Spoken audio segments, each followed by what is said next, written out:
This event is an initiative of the Chartered Institute of Arbitrators, CIR, New York branch. It's hosted by Squire Patton Boggs in 6 of its offices, which are video linked: New York, London, Paris, Frankfurt, Berlin, and Washington, D.C. One or more participants in the 2010 Unidroit Principles Working Group will speak from New York, London, Paris, and Frankfurt. Professor Gabriel is unable to attend in D.C.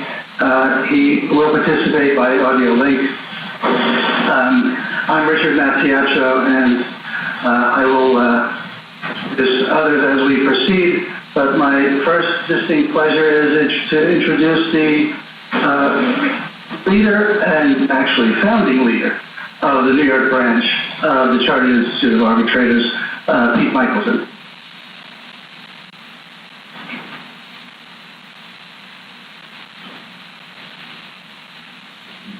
Thank you very much, Richard.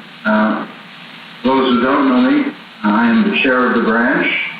And I want to say it's an absolute delight to welcome all of you, not only those of you who are here in New York at this particular venue, but those in our other sites to today's top-level program.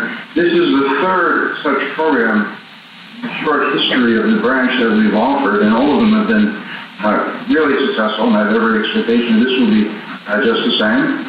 As Richard noted a few moments ago, we were addressing Unidroit principles.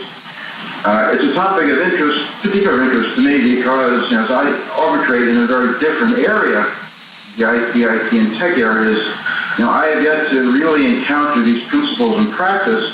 But over my 30-odd years in practice, I've come across the term repeatedly. So it's a pleasure, really, to listen to very eminent speakers, very eminent experts who are going to educate all of us, including me. Richard, a few months ago, came to me. Should we run a program on this topic because it's really quite specialized? My reaction was, go for it. And so I'm really thrilled all of you are here. Before I turn the podium back to Richard, it really would be quite remiss if I didn't express the branch's sincere thanks and appreciation to our co-sponsors. They're all listed at the top of the flyer. So first, and of course, say enough about the kindness of Squire Patton Boggs, your extraordinary generosity, your hospitality in hosting the event, not only here, but worldwide, in providing the IT capability for our use in basically pulling off a 5 or 6 city program. We've done 2 or 3 in the past. This is the first time we've done 6. So it's pretty good. And also, your kindness in providing lunch and refreshments to all the venues. Those of you who haven't gotten the box lunch, they're right outside, just on the other side of this glass wall. So please go and enjoy. I also want to thank, for their kind assistance, all our other co-sponsors of this event, the ICC, the New York International Arbitration Center, the Washington chapter of the Chartered Institute, and the College of Commercial Arbitrators. We in the branch really appreciate the efforts of all those groups. They've contributed to make this program the success that it is and you will experience. So with that, let me turn the podium back over to Richard. He's tirelessly worked over quite some time to put this together. And it's not an easy task. Thank you, Pete, and thank you for your leadership of the branch. I would also like to thank the chapter, the European branch of the Chartered Institute, which is Europe. So we have a very full program, so let's begin. First, let me point out that everyone should have in front of them printed materials that include short CVs of the speakers. There will be slides on a separate screen, and there also should be at your seat printed slides so that you can follow either on the screen or in the printed materials. For those electronic versions of the materials will be emailed to you after the program. Each speaker will attempt to cover a pretty broad range of topics in 10 minutes. This is obviously an introductory overview of a very important topic that could easily justify a whole day's program. To allow for some question and answer time at the end, each speaker will attempt to limit comments to 10 minutes. Local hosts will be able to submit questions electronically to me, and then as time allows, we'll be presenting those questions to the speakers. It is now my pleasure to introduce our first speaker, Professor Michael Joachim Bonell, who will speak to us from London. Professor Bonell is Professor of Law Emeritus at the University of Rome, La Sapienza. He is the chair of the Unidroit Principles Working Group and has been since its inception in the 1990s. So this is the working group that produced the 1994 principles, the 2004 principles, and the 2014 principles, and working group that continues. In view of time limits and Professor Bonell's own modesty, which I will respect, I'll only say that with the benefit of his leadership, leading academics from around the world and from very different legal traditions have been coming together and working collaboratively for 2 decades now, and have found common ground on many points of international commercial law, some of which we'll hear about today. Professor Bonell will introduce the principles and explain some of the reasons why practitioners should care about them. Professor Bonell, in London, you have the floor. Thank you, Richard, for your kind words. Presentation. Obviously, you exaggerated a lot, but we made the privately clarify. Let me begin with a very brief introduction, presentation of the Unidroit Principles. The Unidroit Principles of International Commercial Contract, this is the full title, represent a sort of private codification or restatement of international contract law. Prepared, as we have just heard, by a group of experts from virtually all the major legal systems of the world, under the auspices of an international organization like Unidroit. In their current 2010 edition, they cover practically all the major topics of general contract law. As to their content, they are a mixture of both tradition and innovation. The rule preference was given to solutions generally accepted at international level, but whenever, and this was fair to say quite often the case, whenever it was necessary to choose between conflicting rules, then it was not which rule was adopted in the majority of countries, but the rule best suited to cross-border transactions. Now, why should practitioners care about the Unidroit Principles? Is there any utility in using them? To begin with, the principles may be particularly useful to parties in negotiating and drafting international contracts. The principles are available in all the major languages of the world and can therefore help parties to overcome linguistic barriers. They can also serve as a checklist of issues that parties may wish to address in their contract. And finally, individual provisions of the principles may be used by the parties as model clauses to be incorporated in their contracts. Even more important, the Unidroit Principles may be chosen as law or rules of law governing the contract. Obviously, apart from the case where one party is in a position to impose its own domestic law, in all other cases there are good reasons why parties may wish to choose the Unidroit Principles as the governing law instead of a particular domestic law. To begin with, the principles use a neutral and clear and neutral terminology, both By the way, in the legislator rules and in the comments accompanying these legislator rules, which makes them easy to understand even by non-specialists. Moreover, they provide a balanced set of rules capable of being accepted throughout the world irrespective of the particular legal tradition and economic and political conditions of the countries in which they are to be applied. Now, from the very beginning, the arbitrators have played a significant role in international dispute resolution. Hi, how are you? The online database index. Hi, how are you? I'm Erica, sorry. Unfortunately, not all in. Well, at least we get to keep talking. Unless we interfere. 94 decisions rendered worldwide. Yeah. And these were in one way or the other to the offenders.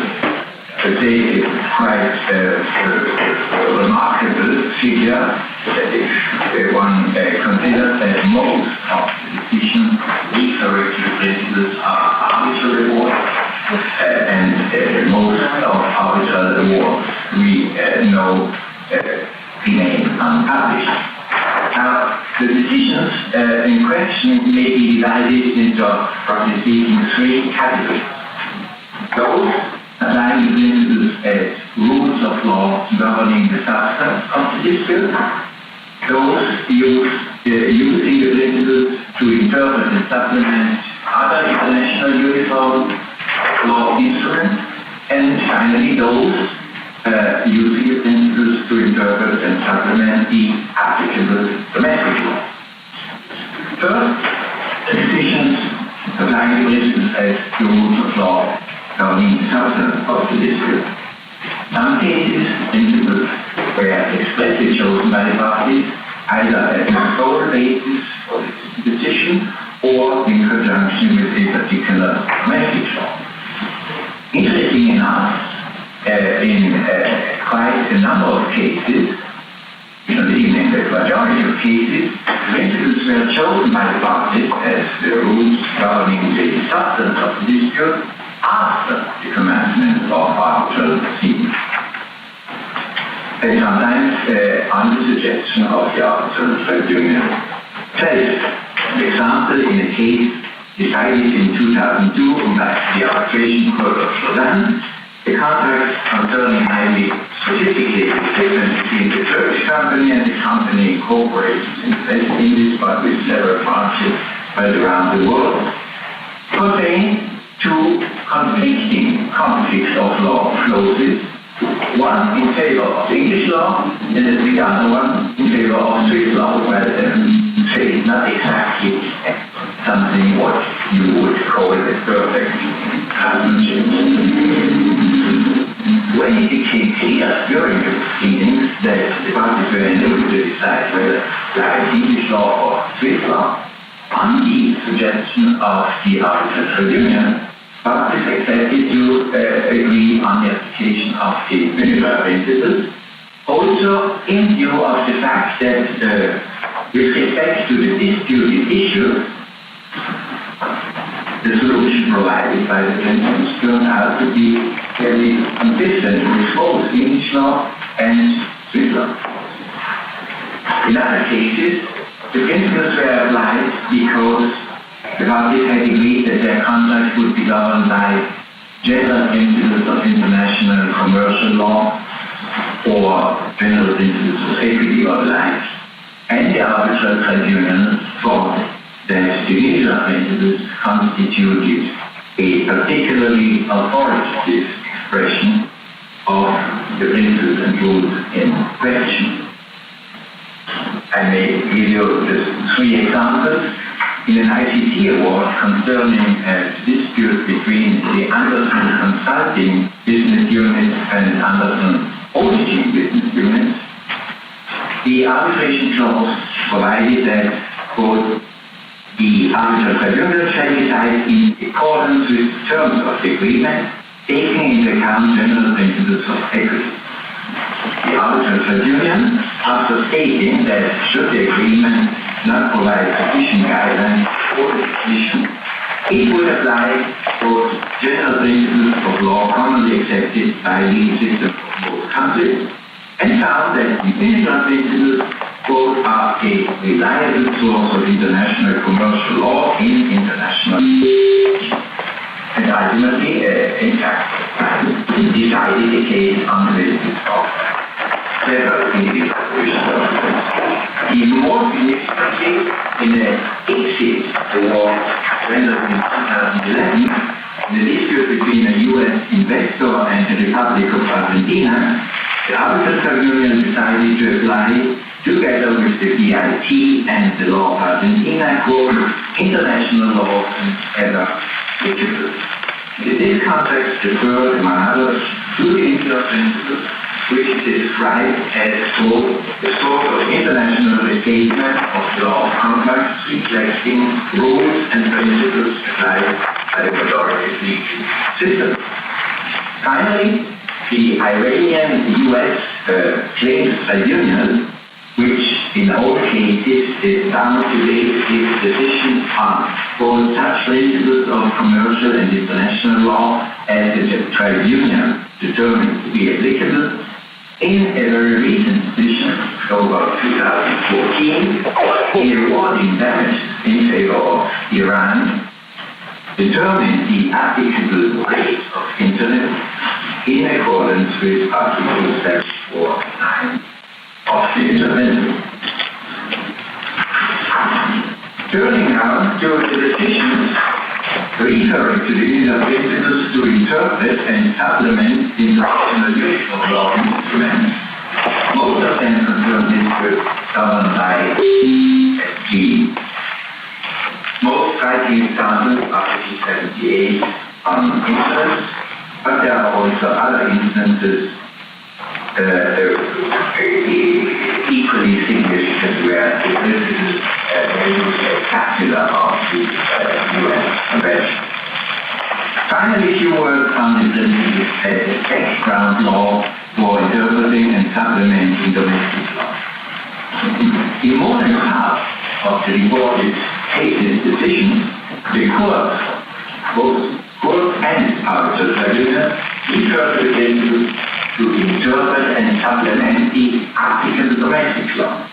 And significantly enough, the domestic laws in question were not only those of less developed countries or countries so-called in transition, but included inter alia laws of Australia, England, law of State of New York, Netherlands, France, Switzerland, and so on and so forth, thus confirming that even highly sophisticated legal systems do not always provide clear and or satisfactory solutions to the special needs of modern commercial transactions.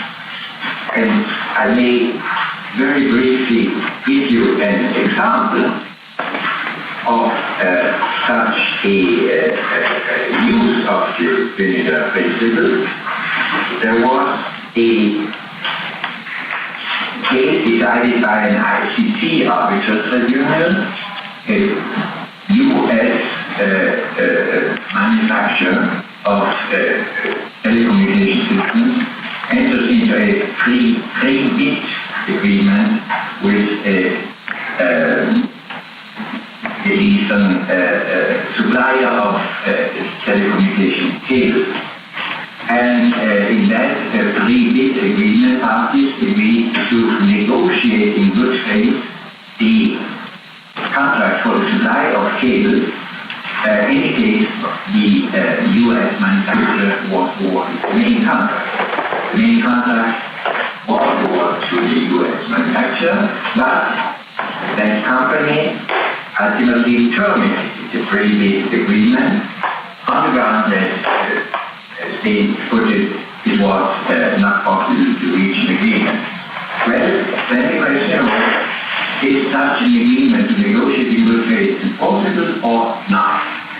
And in support of the solution, in favor of the enforceability of such agreement, solution which according to the New York law is quite controversial, the arbitrators union referred us to relevant articles to be found in the Unidroit. Well, with this I can conclude, I must conclude, I take it, and I give the floor back to New York to my friend Richard. Richard, the floor is yours. Thank you very much for framing the subject so well for us.